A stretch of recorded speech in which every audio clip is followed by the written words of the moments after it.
Another Sunday, another album rankings video.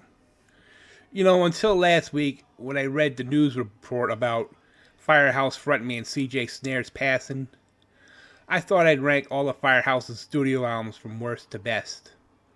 As always, when you're done watching this video, you can go and watch all my other album rankings videos, as the link is in the description box. And now, on with the video. In 7th place is Prime Time, released in 2003 in Japan and in the US in 2004. None of these songs stood out, to be honest, and it's the only record to feature a bassist by the name of Dario Seixas, but he left after the album was done when he was replaced by Alan McKenzie, who has been with Firehouse ever since. Next.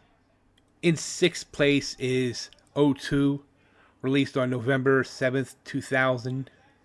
It's the only album to feature Bruce Weibel before his untimely death in 2003. He had replaced longtime bassist Perry Richardson, who as of this recording is currently the bassist of the Christian metal band Striper. The only songs that stood out were Jumpin', I'm in Love This Time, featuring guitarist Bill Leverty on lead vocals instead of C.J.Snare, and of course Lovin' You Is Paradise. Next. In 5th place is Good Acoustics, released on October 8th, 1996, featuring acoustic versions of the band's biggest hits, but also included 4 new songs: You Are My Religion, Love Don't Care, In Your Perfect World, and a remake of the Eagles classic cover of Steve Young's Seven Bridges Road.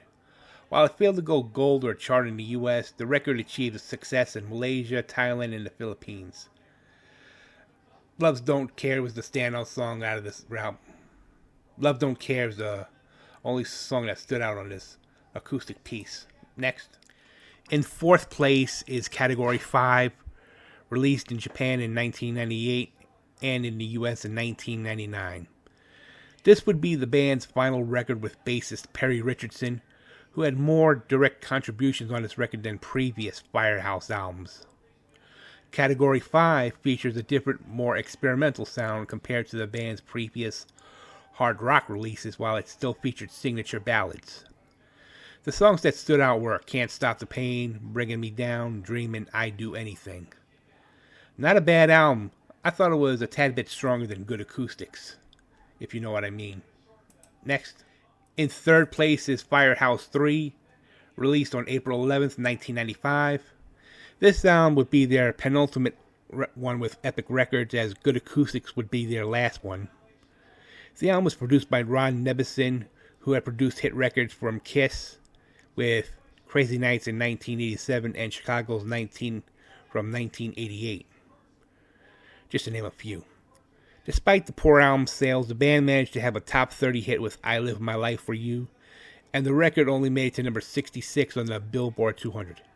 Other standout tracks include Love Is a Dangerous Thing, Trying to Make a Living, Here For You, and No One At All. Next. In 2nd place is their second album, Hold Your Fire, released on June 16th, 1992. The album reached number 23 on the Billboard 200 and went gold. The standout songs include Reach for the Sky, Rock You Tonight, Sleeping With You, Life in the Real World, and Hold a Dream, and the top 10 power ballad When I Look Into Your Eyes.